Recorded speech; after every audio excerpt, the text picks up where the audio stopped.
권세에서 나오는 능력. 아멘. 그래서 오늘 그리고 내일 이 권세에 대한 내용, 주제의 내용을 우리가 좀 말씀을 같이 좀 나누려고 그래요. 오늘 우리가 읽은 이 말씀은 그 예수님께서 70명의 제자들에게 권능을, 이게 능력을 주시고 파송한 다음에 이제 그 관련된 이야기들입니다. 자, 그런데 이 70명의 제자들을 혼자씩 보낸 게 아니라 둘씩둘씩에 짝지어서 보냈어요. 둘씩 짝지어서 이렇게 복음을 전파하게 하기 위해서 그렇게 파송을 해서 보냈습니다. 근데 이들이 예수님의 파송을 받고 이제 자기가 가야 할 곳으로 가서 열심히 복음을 전했어요. 근데 그냥 단순히 말씀만 전한 게 아니라 말씀을 전하기 위해서 필요한 일들이 있었던 거예요. 우리 지난번에 말씀 가운데도 함께 나눴지만 우리가 지난 주일날 나눴죠. 1월 1일 첫 번째 올해 첫 번째 말씀으로 주신 말씀인 것처럼 정말 믿는 자들에게, 모든 믿는 자예요. 목사님과 같이 목사님의 믿음, 이게 아니라 모든 믿는 사람들에게 이런 표적이 따른다. 근데 그런 표적들이 왜 따르겠습니까? 무엇을 위해서? 바로 복음을 전파하는데 가장 효과적이게 하기 위해서 표적들이 따르는 거예요. 그래서 우리도 마찬가지로 말씀을 증거하고 말씀을 따라 행할 때 거기에는 반드시 주님께서 표적을 통해서 당신의 말씀이 진리이며 생명이며 구원이라는 것을 증명해내십니다. 우리가 증명하는 게 아니에요. 하나님 당신이 직접 증명하시는 거죠. 그럼 우리가 할 일은 뭡니까? 우리는 주님의 말씀을 따라 그냥 우리가 보고 듣고 배우고 믿는 대로 그대로 하는 거예요. 그게 증인이잖아요. 법정에서 증인을 세우죠. 근데 증인이 뭐 하는 사람입니까? 자기가 보고 들은 것, 아는 것만 얘기하는 거예요. 모르는 건 얘기할 수도 없고 당연히 모르니까. 그런데 보지도 않은 걸 봤다고 그러고 본 걸 안 봤다고 그러면 어떻게 돼요? 그건 위증죄예요. 위증죄.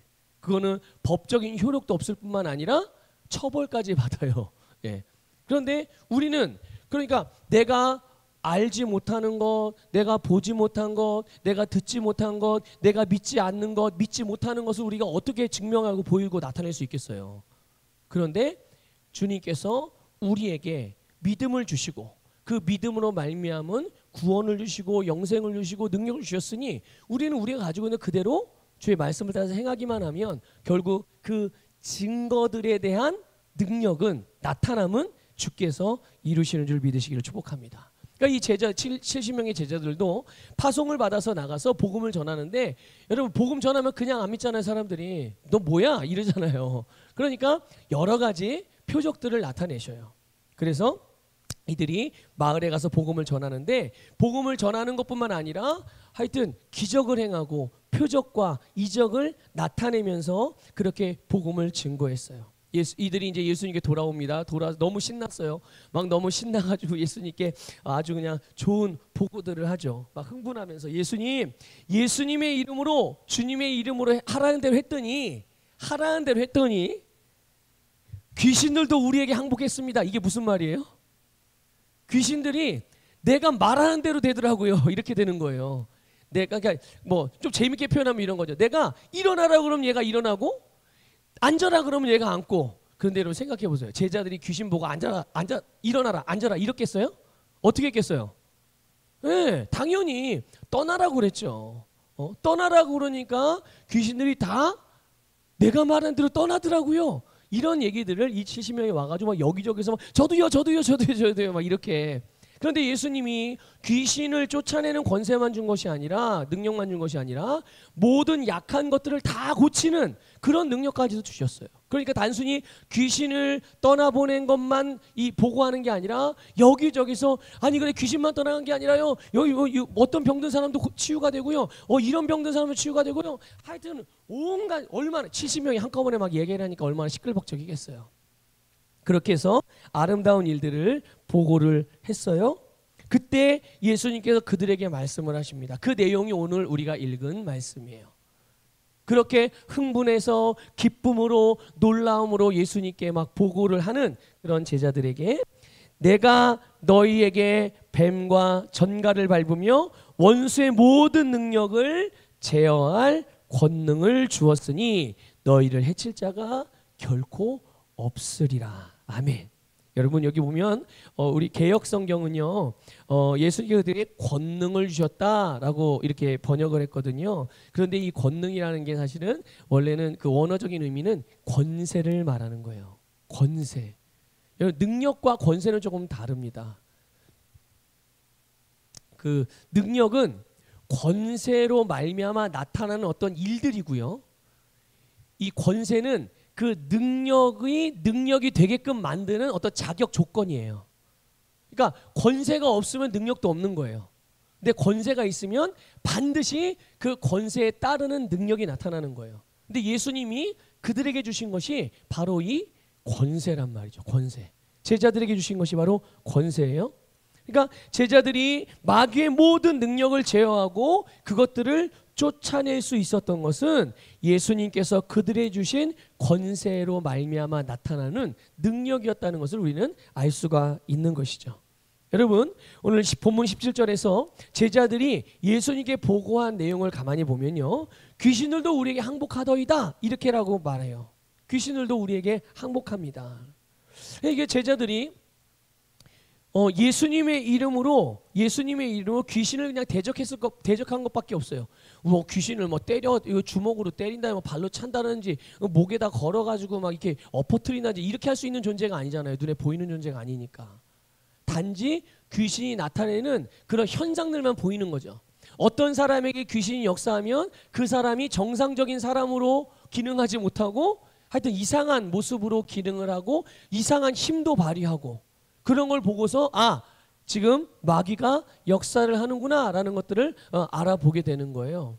자, 그런데 이렇게 그런 현상들이 나타날 때 그들을 사람들에게 안에서 역사하고 사람들 자꾸 조종하고 사람들을 비정상적으로 만드는 귀신을 향해서 대적했을 뿐이고 마귀를 향해서 떠나가라고 말했을 뿐인데 그들의 말에 항복해서 떠나갔다는 거예요. 항복하고 물러갔다는 겁니다. 여러분 제자들이 볼 때는요, 제자들이 이게 흥분한 이유가 뭐겠어요? 제자들이 막 흥분해가지고 와가지고 예수님, 내가 예수님의 이름으로 막 말했더니 얘네들이 막 도망가요, 떠났어요 막 했던 이유가 뭐겠어요? 물론 놀랍고 신기하기도 했지만 한편으로는 자기가 말한 것으로 생각하는 부분들도 있는 거예요. 내가 말했더니요, 그런데 사실 물론 말은 제자들이 했지만 그 입술을 통해서 그렇게 마귀를 향해서 말했을 때 그들의 말에 능력과 권세를 부여하신 분이 누구세요? 예수님이세요. 그들에게 실제로 나타난 능력은 곧 예수 이름의 능력이었고, 그리고 그들에게 그 능력을 사용할 수 있는 권세가 있었던 것임을 깨달으시기를 주님의 이름으로 축복합니다. 그래서 오늘 우리가 이거를 알기를 원해요. 분명히 알기를 원합니다. 여러분 이것을 확실하게 여러분의 심령에 여러분의 것으로 가져갈 수 있기를 축복합니다. 여러분 모든 그리스도인은 예수 그리스도를 믿고 거듭날 때 예수 그리스도의 이름의 권세를 받았다는 것을 아셔야 돼요. 이걸 꼭 아셔야 됩니다. 확실하게 아셔야 돼요. 오늘 여기에 완전히 결론 내고 가셔야 됩니다. 집에 돌아가시기 전에까지는. 모든 그리스도인은 거듭날 때, 누구든지 예수님을 믿는 사람은 예수님을 믿을 때예요. 기도를 열심히 40일 동안 막 철야 기도하고 금식 기도해서가 아니라 예수 그리스도가 나의 주님이며 나의 구원자이심을 딱 믿을 때, 믿고 거듭날 때, 그들이 거듭날 때 하나님이 주신 그 영생, 그 안에 예수님의 이름의 권세가 담겨 있다는 것을 여러분 믿으시길 축복합니다. 그래서 요한복음 1장 12절 같이 읽어볼게요. 너무 잘하는 말씀이죠, 여러분. 같이 읽겠습니다. 시작. 영접하는 자, 곧 그 이름을 믿는 자들에게는 하나님의 자녀가 되는 권세를 주셨으니. 아멘. 여러분, 하나님의 자녀의 권세가 뭐겠어요? 하나님의 자녀의 권세가 곧 예수 이름을 사용할 수 있는 권세예요. 믿습니까? 예수님의 이름. 여러분 기도할 때 마지막에 뭐해요? 어떻게 기도 마치죠? 네, 예수님의 이름으로 기도합니다 하고 마쳐요. 여러분 그거는 기도의 마침을 알리는 표시가 아니에요. 예수님의 이름으로 기도한다는 말은 이제 기도를 다 하고 마무리하겠습니다 하는, 마치 그런 거죠. 편지 봉투에다 편지를 담고 그 다음에 봉투 풀을 붙이고 그 다음에 거기다 주소를 써가지고 마지막에 이제 우표를 붙이고 우체통에 넣든지 아니 우체국에 갖다 주잖아요. 그렇죠? 예전에 어린이 그 주일학교 때는 그 이제 전도사님이나 목사님들이 설교할 때 비유로 그렇게 하죠. 여러분 기도할 때 예수님의 이름으로 기도합니다. 아멘 하는 거는 편지 봉투에 주소 쓰고 딱 우표를 붙이는 것과 같아요. 주소를 쓰고 우표를 붙여서 우체통에 넣으면 우체국에 갖다 주면 그거는 반드시 내가 보낸 사람에게 가듯이 우리가 기도하고 예수님의 이름으로 기도합니다. 아멘 하면 꼭 하나님이 들으시고 응답하십니다. 이렇게 배웠단 말이에요. 저도 그렇게 가르친 적이 있고. 그런데 단순히 그런 의미가 아니라 우리가 바로 내가 한 기도의 내용을 예수님의 이름의 권세를 가지고 사용하는 거예요. 그게 그 예수님의 이름의 권세를 사용하는 것은 곧 내가 예수님의 위치에서 예수 그리스도 안에서 예수님과 같이 기능하는 위치에서 하나님 앞에 기도하는 거거든요. 하나님 앞에 그것들을 말하는 거거든요. 그것들을 또 만물에 대하여 선포하는 거란 말이죠.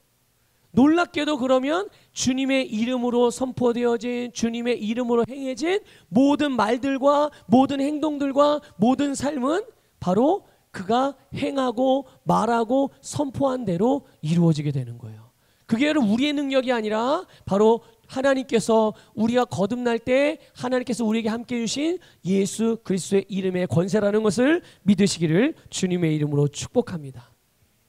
그래서 우리가 그 이름으로 예수님의 이름으로 기도하고 그 이름으로 고백하고 그 이름으로 선포하게 될 때 우리가 기도하는 대로 고백하는 대로 선포하는 대로 이루어지는 거죠.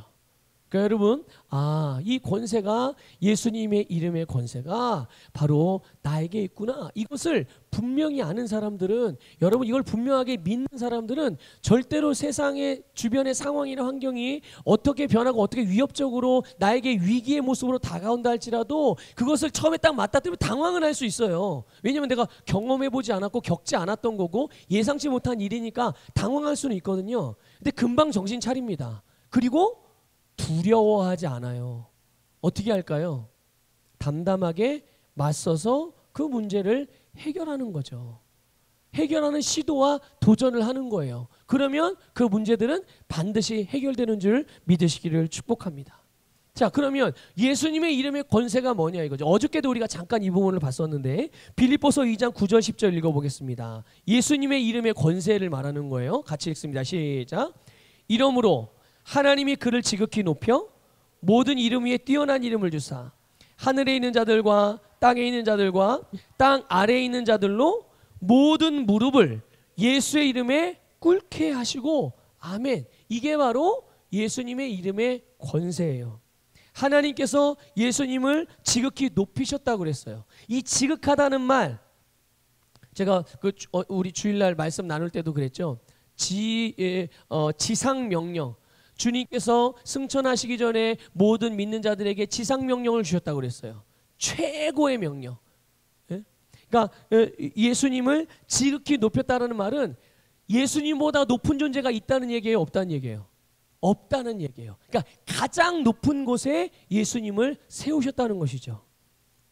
그러니까 그 가장 높으신 이름, 가장 높은 권세가 예수님께 있으니 그분의 이름으로 말하여지는 모든 것들은 다 그 앞에 그대로 될 수밖에 없도록 모든 시스템을 다 하나님께서 그렇게 만들어 놓으신 거예요. 그게 예수님께서 이 땅에 육신의 몸을 입고 오셔서 십자가에서 죽으시고 장사되시고 부활하시고 승천하셔서 하나님 보좌 우편에 앉으신 결과입니다. 그 결과로 이 놀라운 역사가 일어났음을 믿으시기를 축복합니다. 그래서 어떤 것이든 그분의 이름 앞에 복종하게 돼 있어요. 근데 우린 여기까지는 동의를 해요. 맞아요.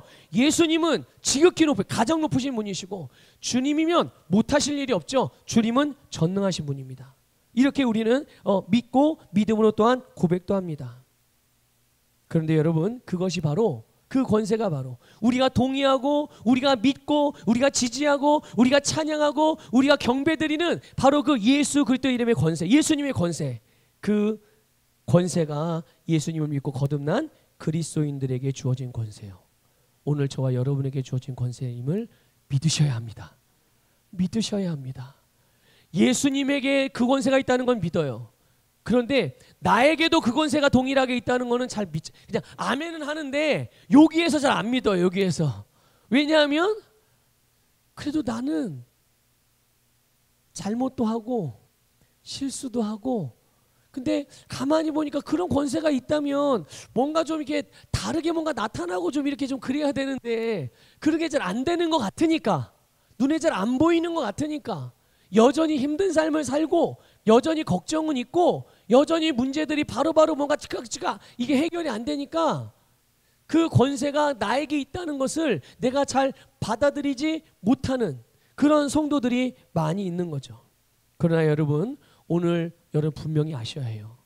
이 여러분이 동의하고 믿고 지지하고 찬양하고 경배하는 예수님의 권세, 그 권세 오늘 저와 여러분의 권세임을 믿으시기를 주님의 이름으로 축복합니다. 그러므로 여러분, 우리가 예수 그리스도를 믿고 거듭났다면 거듭난 순간, 하나님의 자녀로 태어난 그 순간 예수님의 이름을 사용할 수 있는 자격, 바로 그 권세를 받은 거예요. 여러분, 예수님의 이름으로 할 수 없는, 예수 그리스도께서 하실 수 없는 일이 뭘까요? 예수 그리스도께서 하실 수 없는 일 뭐가 있겠어요? 없어요? 정말 없어요? 어떻게 이렇게 잘하세요? 예, 어떻게 이렇게 잘하세요? 예수님은 못하실 일이 없죠. 예수님의 이름으로 못할 일은 없거든요. 자, 여러분, 그렇다면 그분의 이름을 사용할 수 있는 권세, 그분의 이름의 권세를 가진 자들, 그런 저와 여러분이 그 이름을 사용하게 될 때 할 수 없는 일이 뭐가 있을까요? 예? 예수님은 못할 일이 없으시다고 분명히 그렇게 고백하시잖아요. 그러면 그 이름의 권세를 우리에게 주셨는데 내가 그분의 이름의 권세를 믿고 내가 그분의 권세를 가졌다는 걸 알아요.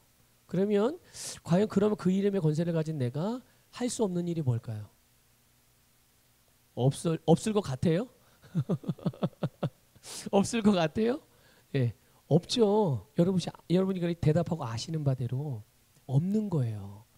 이거를 여러분 명확하게 하셔야 돼요. 이 진리 위에서 여러분 한 걸음도 물러섬이 없으셔야 돼요. 당장 내 눈앞에 뭐가 안 일어나도, 뭔가 내 손에 안 잡히는 것 같아도 이 진리 위에 계속 머물러 계셔야 됩니다. 절대로 양보하시면 안 되는 거예요. 여러분, 그래서 우리는 그분의 이름을 사용해서 예수님께서 하실 수 있는 일이라면 우리는 모든 것을 할 수 있어요. 그러니까 사도 바울도 고백하잖아요. 능력 주시는 자 안에서 우리는 모든 것을 할 수 있다. 예? 예수님도 말씀하세요. 예수님도 능치 못함이 무슨 말이냐? 믿는 자에게는 능치 못함이 없다. 하여튼 이 사도 바울이 예수님의 수지자라고, 예수님의 수지자는 베드로라고 딱 돼 있어서 그렇게 별명이 붙어서 그렇지만 이 사도 바울도 베드로 못지않은 수지자 같아요. 그런 거 보면 예수님이 하신 말씀과 똑같은 말, 예수님의 믿음과 똑같은 믿음을 가지고 있으니까. 그럼 우리는요? 우리도 마찬가지죠. 우리도 예수님의 믿음과 똑같은 믿음을 가지고 있고 예수님의 말씀과 똑같은 말씀을 가지고 있고 예수님의 행함과 우리의 행함이 똑같이 행하니까 우리도 예수님의 제자 아니겠습니까?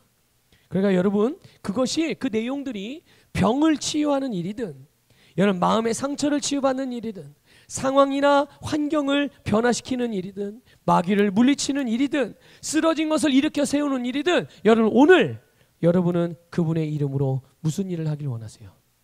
오늘 여러분 이 저녁에 이것을 결정하시길 바라요. 오늘 이 저녁에는 한두 가지만 결정이 될 수도 있어요. 당장 생각나는 거.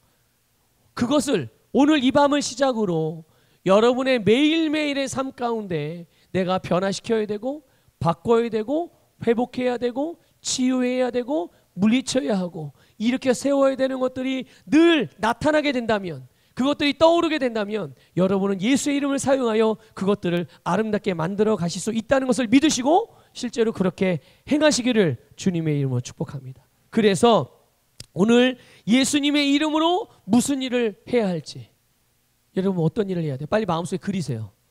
여러분이 그리고 주님 안에서 바라보는 그것이 오늘 이루어질 거예요. 그분의 이름의 능력이 과연 여러분의 삶의 영역들 가운데, 지금 분야들 가운데서 어디에 그 능력이 필요하냐는 거예요. 오늘 여러분 그것을 해결받으시기를 축복합니다. 오늘 여러분이 가지신 권세를 사용해서 그 능력을 경험하시기를 바랍니다. 자, 그런데 이제 우리는 그렇게 이제 예수님의 이름을 사용해서 이 놀라운 능력들을 가지고 우리의 삶을 이제 변화시키며 나갈 거예요. 그런데 왜 많은 그리스도인들은 대체적으로 더 많죠, 이런 사람들이? 혹시라도 어째 우리 중에 이런 분이 계실 수도 있어요. 왜 능력으로 살아가지 못하느냐 이거죠. 왜 능력으로 살아가지 못하느냐. 주님께서는 우리에게 능력으로 살아갈 수 있도록 그렇게 우리를 창조하셨는데, 우리를 그렇게 만드셨고 그렇게 구원하셨는데 왜 그 능력으로 살아가지 못하는가. 여러 가지 이유가 있지만 오늘 이제 한 가지만 말씀을 드려요. 그건 뭐냐 하면 바로 알지 못하기 때문에 그래요. 뭐 때문에 그렇다고요? 능력이 없어서가 아니고요. 알지 못하기 때문에. 내가 가진 게 뭔지를 모르기 때문에 그러는 거예요. 내게 무엇이 있는지 여러분 그것을 찾아내서 그것을 사용해 가지고 그것으로 해야 할 일을 하고 그것을 통해 주어지는 유익을 누려야 되는 것. 이것은 여러분 오늘 주님의 백성들이, 하나님의 자녀들이, 거듭난 그리스도인들이 누려야 되는 마땅한 삶인 것을 깨달으시길 바라요. 이게 당연해야 되는 거예요. 그렇지. 아니 그리스도인들이면 당연히 주님의 능력으로 살아가는 게 맞는 거지. 왜 빌빌거리고 세상과 타협하고 육신의 정욕과 타협하고 막 이리저리 휩쓸려 다녀. 이거는 그리스도에서 마땅한 삶이 아니지. 이게 여러분 우리 안에서 분명하게 세워지고, 만약 이런 현상들이 내 인생에 스물스물 들어온다든지 이것들이 스물스물 보여진다 그러면 아주 불같이 화를 내야죠. 이런 데 화를 내야 되는 거예요. 남편에게 대하여 막 쏴붙이는 게 아니라, 아내에 대해서 막 소리 고래고래 지르는 게 아니라, 이런 일들이 나에게 주어진 정당한 하나님의 축복을 누릴 수 있는 권리를 침해받을 때, 무엇으로부터? 상황이, 환경이, 세상이, 다른 사람들이, 또 마귀가 이런 것들을 침범해 올 때 그것들에 대하여 예수의 이름으로 강하게 대적하고 물리쳐야 되는 거예요. 예. 그럴 때는 멍하니 있다가 괜히 별것도 아닌 일에 화내고 막 별것도 아닌 일에 막 분노하고 별것도 아닌 일에 짜증내고, 이거는 우리가 할 일이 아니라, 우리가 살아가는 삶의 모습이 아닌 거예요. 우리가 어떤 사람인데요? 우리는 거듭난 하나님의 자녀잖아요. 영적인 존재잖아요. 그렇죠? 또 그리스도 안에서 여러분 우리는 의인들이잖아요. 그러니까 우리는 의인답게, 하나님의 자녀답게 의의 본성으로 정말 아름다운 삶을 살아가는 자들임을 믿습니다. 여러분 보세요. 만일 내 지갑에 5만 원짜리 2장을 가지고 있다고 생각을 해보세요. 가지고 있어요. 예전에 이 말씀을 준비하다 그런 생각이 떠올랐어요. 요즘에도 그런 허리띠, 남자 허리띠 나오는지 모르겠는데요. 비상금을 숨기는 허리띠를 팔았었어요. 혹시 아세요? 아, 모르세요? 우리 장로님들 모르세요? 장로님 아시죠? 이거 옷 예전에 그런 거 아마 장사해 보셔가지고 아실 것 같아요. 우리 장로님 권사님은. 예. 허리띠 중에 요즘에도 파는지 모르겠어요. 우리 여자분들 모르시죠? 남자들 비상금 숨긴 허리띠가 있거든요. 이게 뭐냐면 이 허리띠 요 안쪽에 지퍼가 달려 있어요. 그런 허리띠가 있어요. 그래서 거기에 10,000원짜리 지폐를 몇 장을 이렇게 많이도 못 넣어. 그래서 그 예전에 이 비상금 숨길 때 10만 원짜리 수표지 5만 원짜리 나오기 전에 그 10만 원짜리 수표들을 한 4장이나 5장도 겹쳐가지고 접어가지고 넣으면 딱 맞아요. 더 이상은 들어가지도 않아. 한 지폐가 한 5-6장 정도밖에 안 들어가요. 그렇게 넣고 다니는 거죠. 비상금을. 그래서 아내 모르게 꼼을쳐놨다가 필요할 때 이렇게 꺼내서 쓰고, 또 꽁돈이 어디서 생기면 아내 모르는 돈이 생기면 또 거기다 이렇게 숨겨놓고. 그런데 숨겨놨다 잊어버린 경우가 있네. 까먹는 거죠. 숨겨놓고 까먹어. 지갑에 돈이 없는데, 자, 근데 허리띠에는 돈이 있어요, 없어요? 있죠. 근데 본인이 몰라. 본인이 모르고 지갑에 돈이 없으니까 돈이 없는 줄 알고서 자기가 돈이 없는 줄 알고 없는 사람처럼 행동하는 거죠. 그런 거예요, 여러분. 생각해 보세요. 지갑에 내가 분명히 이 지갑이 여러 이게 겹겹이 수납이 돼 있잖아요. 그래서 어디에다가 내가 혹시라도 나중에 쓸 일이 있을지 몰라가지고 5만 원짜리 2장을 이렇게 접어가지고 넣어놨어요. 그런데 원래 지폐 있는 데를 펴니까 돈이 없네. 그래서 없는 줄 아는 거죠. 내가 10만 원을 넣는 걸 잊어버리고 있는 거예요. 그리고 당기게 딱 피니까 안 보이니까 없는 줄 알고. 근데 배가 고파요. 허기가 졌어요. 당장 지갑을 딱 열었는데 돈이 있어요, 없어요? 눈에 안 보이는 거예요. 눈에 안 보여요. 그래서 배가 고픈데 사 먹어야 돼 돈이 없네. 예? 마침 카드도 없고, 어떻게 해요? 굶어야지 뭐 어떻게 해요? 돈이 없는데, 예? 뭐 핸드폰 맡기고 외상으로 사 먹을 수도 없고. 그러니까 보세요. 지갑에 분명히 돈을 가지고 있어요, 안 가지고 있어요? 가지고 있는데 본인이 돈이 있는 걸 모르는 거예요. 그래 배가 고픈데 뭘 사 먹어야 되는데 사 먹을 돈이 없다고 생각을 하니까 먹어요, 못 먹어요? 못 먹죠. 자, 배가 고픈데 못 먹으면 어떻게 돼요? 점점 배고프죠. 점점 배고프죠, 당연히. 그러다가 어떻게 돼요? 진짜 허기가 져가지고 막 쓰러지기 일보 직전. 그런 사람 있잖아요. 한 끼만 안 먹어도 막 휘청휘청 되는 사람들. 예? 그렇게 되는 거예요. 그러니까 내가 지금 너무 배고프고 너무 허기져. 너무 힘들어. 고통스러워요. 배고픈 게 너무 고통스러워요. 자, 이 사람이 고통스러운 이유는 뭐예요? 자, 1번 돈이 없어서 배고파서 고통스럽다. 2번 먹지 못해서 배고파서 고통스럽다. 3번 돈 있는 걸 알지 못해서 배고프고 고통스럽다. 답이 뭐죠? 실제로 본인이 느끼는 이 배고픔으로 인한 고통은 정말 자기가 음식을 못 먹어서 느끼는 고통이지만 그가 음식을 먹지 못한 이유는 돈이 없어서가 아니에요. 돈이 있으면 언제든지 먹을 수 있죠. 사 먹을 수 있죠. 근데 돈이 있거든요. 그런데 이 사람은 돈이 있는데 사 먹지를 못해. 뭐가 문제인 거예요? 본인이 돈을 가지고 있다는 걸 모르는 게 문제인 거예요. 여러분, 이게 많은 그리스도인들이 범하고 있는 오류들이에요. 본인이 주님으로부터 주신 것들이 무엇인지 안다면 절대로 그냥 이렇게는 못 삽니다. 이렇게 살아가는 건 없어요. 주님의 계획 안에는. 하나님의 그 플랜 안에는 그리스도인들이 이렇게 배고픔에 허덕이고 질병에 고통받고 세상으로부터 외면당하면서 무시당하면서, 물론 예수 그때 복음으로 인해 핍박을 당할 수는 있어요. 그런데 여러분, 복음을 증거하다 핍박당하는 거예요 지금? 어려움을 당하는 게? 아니에요. 대부분의 사람들은 지금도 뭐 북한이나 중국이나 이런 데는 정말 예수 그리스도를 믿고 복음 때문에 고통을 받는 사람들이 있죠. 그런데 오늘 우리나라는 많은 경우는 이제 복음을 증거하다가 믿음을 지키다가 당하는 고통보다는 실제로는 본인이 몰라서 당하는 고통이 훨씬 더 많은 거예요. 여러분, 하나님께서 오늘 거듭난 그리스도인들에게 하늘에 속한 모든 신령한 복을 주셨어요. 믿으십니까? 네.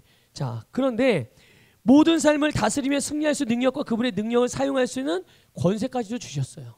축복도 주시고 능력도 주시고 권세도 주시고. 여러분, 하나님이 우리에게 안 주신 게 없어요. 다 주셨습니다. 언제요? 여러분이 금식할 때 주신 게 아니에요. 여러분이 철야 기도할 때 주신 게 아니에요. 여러분이 거듭났을 때, 여러분에게 영생을 주실 때 함께 주셨다는 것을 믿으시길 축복합니다. 그런데 이 권세를 가지고 있다는 걸 모르면 그 사람은 계속 고통 속에 살 거예요. 그리고 나서 생각하겠죠? 뭐라고 생각하겠어요? 나는 돈이 없어서 힘들어. 나는 일이 잘 안 돼서 힘들어. 나는 회사가 망해 사업 부도 나서 힘들어. 나는 뭐 월세집에 살아서 힘들어. 나는 차가 없어서 힘들어. 나는 빚이 많아서 힘들어. 나는 병이 걸려서 힘들어. 자식들이 잘 안 풀려서 힘들어. 부모 때문에 힘들어. 남편 때문에 힘들어. 아내 때문에 힘들어. 다 뭐 때문에 다 힘들다고 고통스럽다고 여기고만 살게 되겠죠. 그러니까 이런 사람들 항상 필요의식으로만 사는 거예요. 잘 보세요, 여러분. 자기의 필요를 채우는 일에만 집중하는 거죠. 신앙생활도 그런 거예요. 이런 사람들은 자기가 가지고 있는데 이걸 모르니까 본인이 있다고 생각해요? 없다고 생각해요? 없다고 생각하죠. 없으니까 어떻게 해야 되겠어요? 없으면 채워야죠. 없으니까 채워야 되는 거예요. 없기 때문에. 그래서 맨날 무슨 기도해요? 달라고로 채우는 기도만 해요. 그래서 헌금 드릴 때도, 헌금할 때도 기쁜 마음으로 자원해서 헌금하고, 자원해서 정말 그 자율적으로 하나님의 선한 사업에 내가 쓰임받는, 내 물질이 쓰임받는 걸 기쁨과 감사함으로 이렇게 심고 나누고 섬겨야 되는데, 심지어 하나님께 헌금을 드리는 것도 뭐 하기 위해서 드리는 거예요? 그래, 내가 하나를 심으면 30배, 60배, 100배를 주신다고 그랬으니까 나는 10,000원 싣고 30만 원 걷어야지. 나는 100만 원 싣고 3천만 원 걷어야지. 이런 생각으로 하나님께 난 물질의 복을 받아야 돼. 이런 마음으로. 여러분, 물질의 복은 이미 주셨다니까요. 그렇죠? 내가 헌금을 물질을 받기 위해서 심으면 물질의 복이 오는 게 아니라 이미 물질의 복을 받았기 때문에 하나님은 씨앗을 심는 자들에게 심을 씨를 주시고, 심을 씨만 주신 게 아니에요. 먹을 양식도 주셨대요. 이미 주시고 심게 하시고 주시고 먹게 하시고 누리게 하신 하나님이신 것을 믿으시기를 축복합니다. 그런데 이 필요의식에만 사로잡혀 있는 사람들은 늘 필요한 일들을 채우는 것에서만 집중하고 살아가기 때문에 그들에게서는 사역도, 사명도, 삶도, 재정도, 또 건강도, 삶의 다스림도 증가가 일어나질 않는 거예요. 평균이에요. 그냥 평균. 현상 유지. 여러분, 신앙생활을 오랫동안 하고 나는 나름대로 열심히 했다고 하는데 왜 나는 예전에 지금 별로 달라진 게 없지라고 생각하시는 분들, 그런 분들이라면 이 부분을 한번 점검해 보셔야 돼요. 하나님이 나에게 주신 것들이 분명히 엄청난데 내가 그것들을 가지고 있음에도 알지 못해서 사용하지 못하면서 없는 줄 알고 자꾸만 필요만 채우는, 채워졌으면 채워진 사람들은 그걸 가지고 사용해야 될 거 아니에요. 누려야 될 거 아니에요. 그런데 누리거나 사용하지는 못하고 계속, 예수님께서 그런 비유도 드셨잖아요.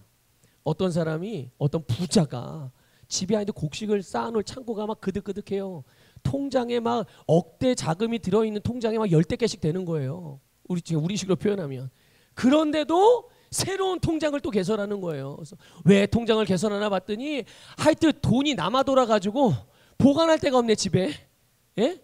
그래서 또 통장을 개설하는 거예요. 그래서 거기다가 지금 집에 금고 이따만한 게 있는데 여기다 이게 안 들어가, 현금이다.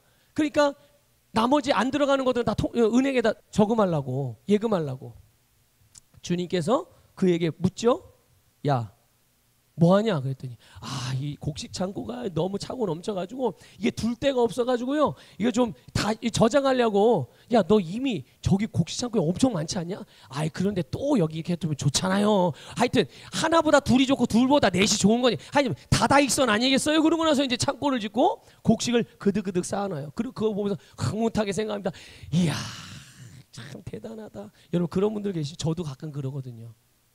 저도 가끔 제 통장에 돈이 없거든요. 잔고가 없는데 가끔, 물론 이제 나갈 잔고지만 사례비가 통장으로 딱 들어와요. 들어온 그날은 보면서 이야, 사례비가 들어왔구나 이러고 기뻐해요. 그러면 그 다음날 어떻게 돼요?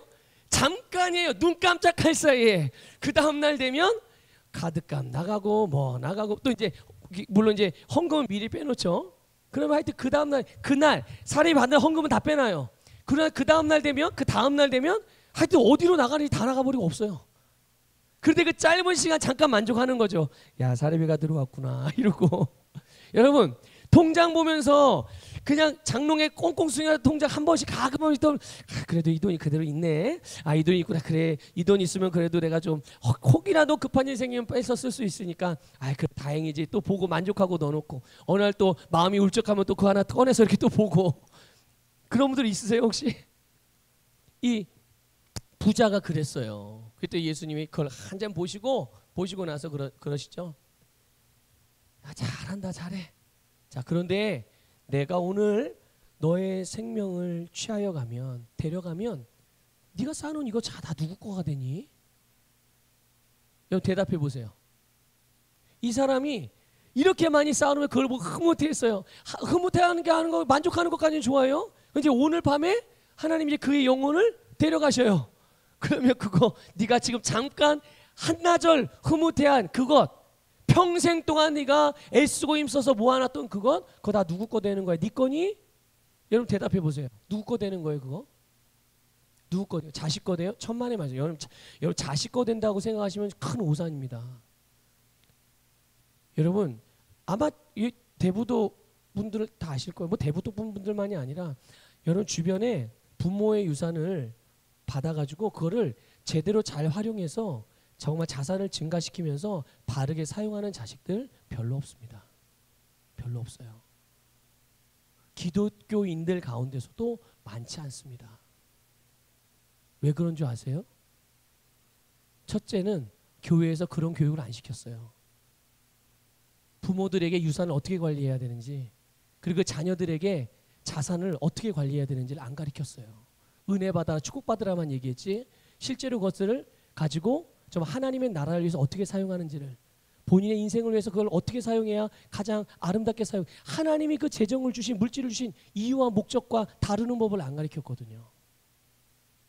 그냥 헌금만 많이 하라고만 얘기했지. 많이 하는 거 좋죠. 그런데 바른 믿음으로 해야죠. 그렇죠? 단돈 100원을 헌금을 해도 바른 믿음으로 해야 되는 거예요. 둘째, 자식들에게 그걸 안 가르쳤어요. 부모에게 안 가르쳤고 자식들에게 안 가르쳤고.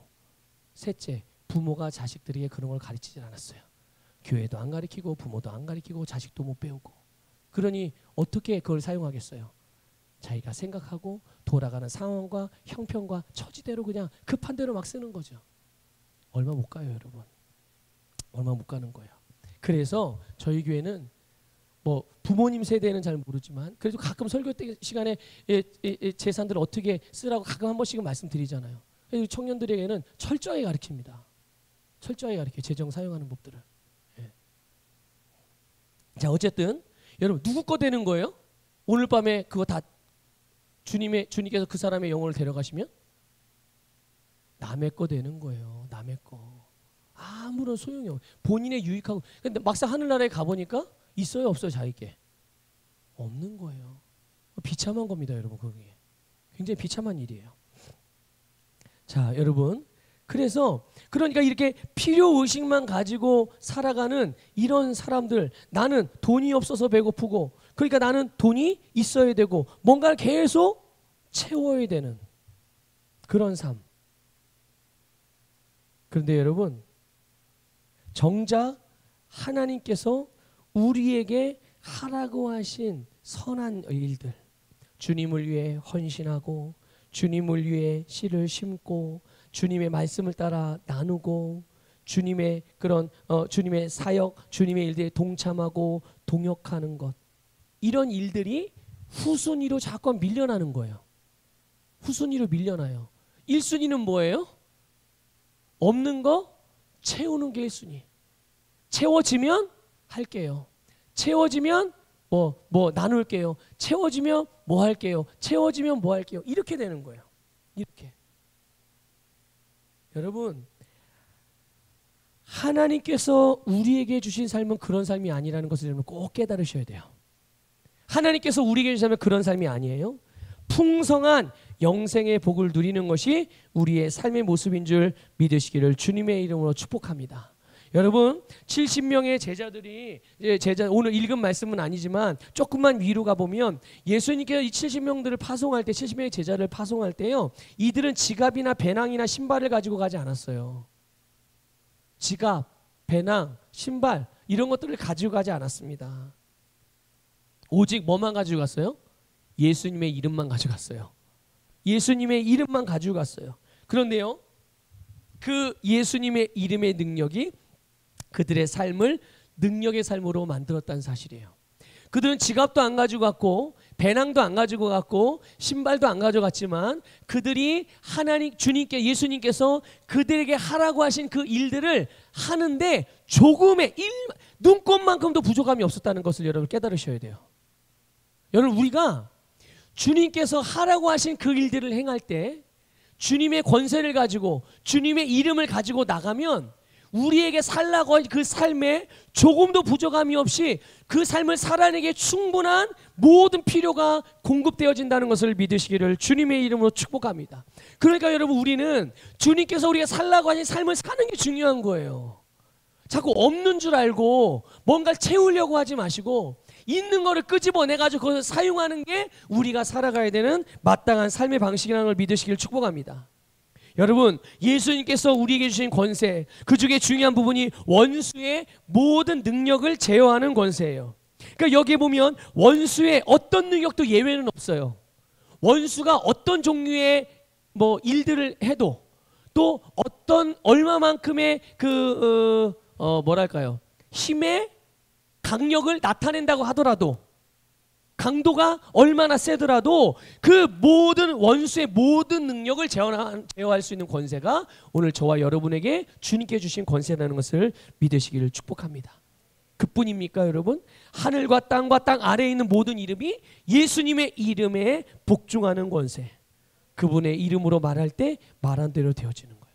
여러분, 우리가 가진 이 권세는 그 배후에 있는 능력에 근거하는 거예요.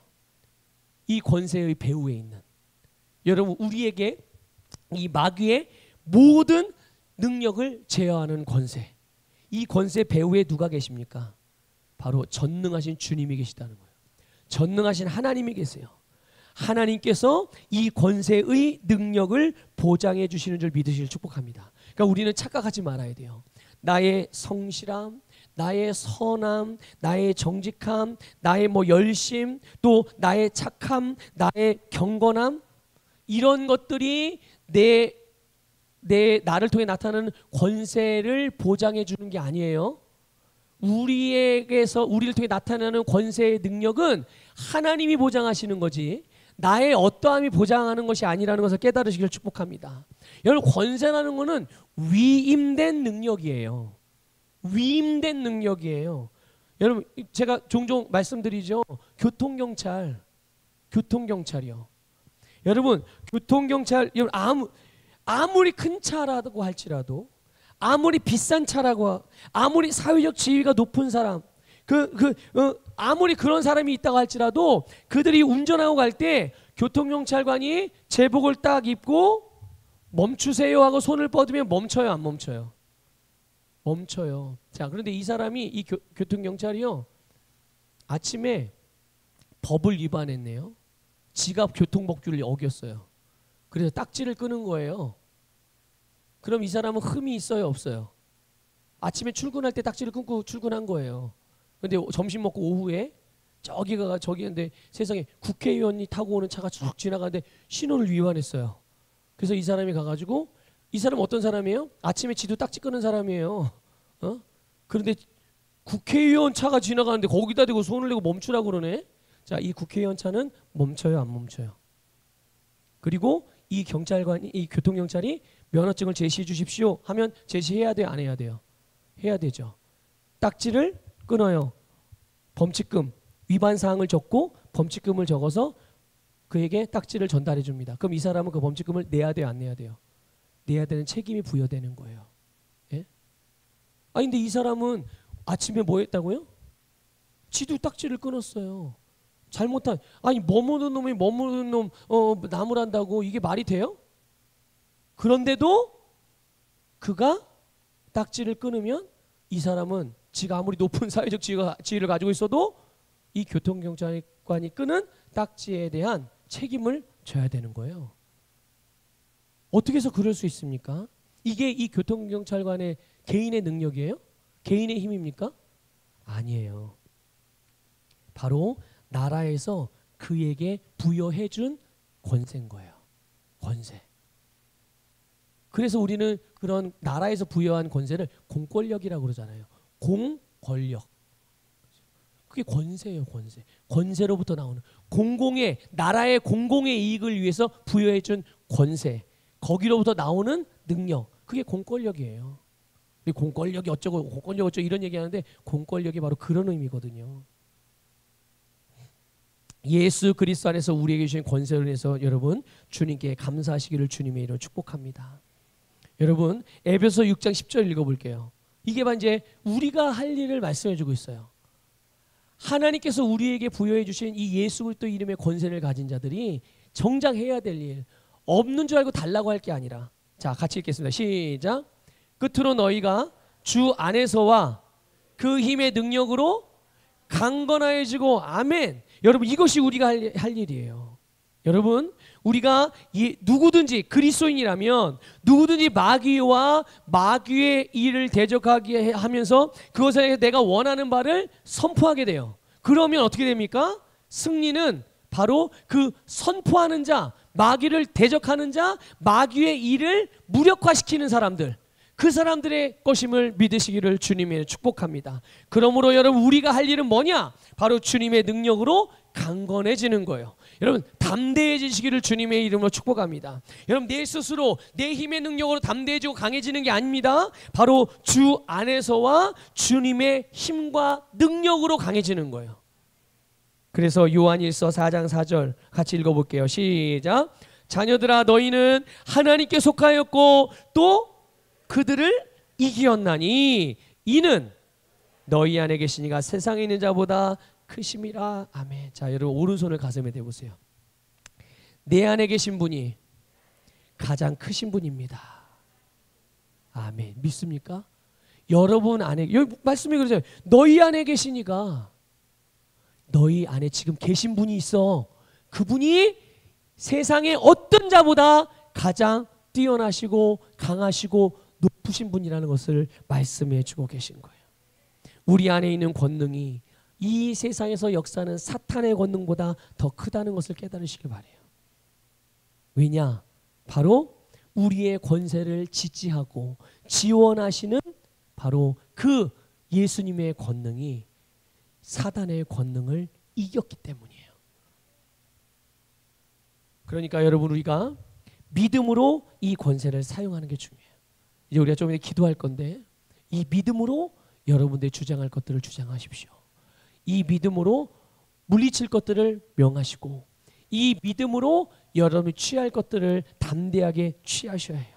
권세를 사용해서 대적하고 권세를 사용해서 선포하고 권세를 사용해서 명할 때 우리의 삶에서 마귀가 떠날 뿐만 아니라 마귀의 일들이 무너지고 주님의 일들이, 구원의 일들이, 여러분 생명의 역사들이 일어나게 되는 줄 믿으시기를 주님의 이름으로 축복합니다. 우리 이 시간 이제 계시를 위한 말씀 고백 두 가지만 우리 같이 고백하고 통서로 기도할 거예요.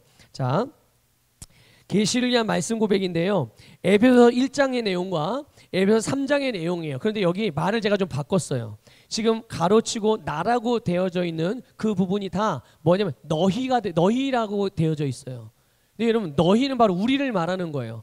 근데 너희라고 읽으면 그냥 우리의 이 머리에서 나를 뺀 다른 사람들을 자꾸만 생각해요. 그래서 요 말을 좀 나로 바꿔가지고 고백을 하려고 그래요. 왜냐하면 내 생각이 내 영 안에 있는 하나님의 말씀과 일치되게 하기 위해서 말을 바꿔서 우리가 고백을 할 거예요. 이 고백을 믿음으로 하고 찬양하고 우리 통성으로 기도하는 시간 갖겠습니다. 우리 계시를 위한 말씀 고백 에베소 1장 17절부터 19절 같이 읽겠습니다. 시작. 우리 주 예수 그리스도의 하나님 영광의 아버지께서 지혜와 계시의 영을 나에게 주사 하나님을 알게 하시고 내 마음의 눈을 밝히사 그의 부르심의 소망이 무엇이며 성도 안에서 그 기업의 영광의 풍성함이 무엇이며 그의 힘의 위력으로 역사하심을 따라 믿는 우리에게 베푸신 능력의 지극히 크심이 어떠한 것을 나로 알게 하시기를 구하노라. 아멘. 자, 에베소 3장 16절 이하 읽겠습니다. 시작. 그의 영광의 풍성함을 따라 그의 성령으로 말미암아 나의 속사람을 능력으로 강건하게 하시오며 믿음으로 말미암아 그리스도께서 내 마음에 계시게 하시옵고 내가 사랑 가운데서 뿌리가 박히고 터가 굳어져서 능히 모든 성도와 함께 지식에 넘치는 그리스도의 사랑을 알고 그 너비와 길이와 높이와 깊이가 어떠함을 깨달아 하나님의 모든 충만하신 것으로 나에게 충만하게 하시기를 구하노라. 아멘.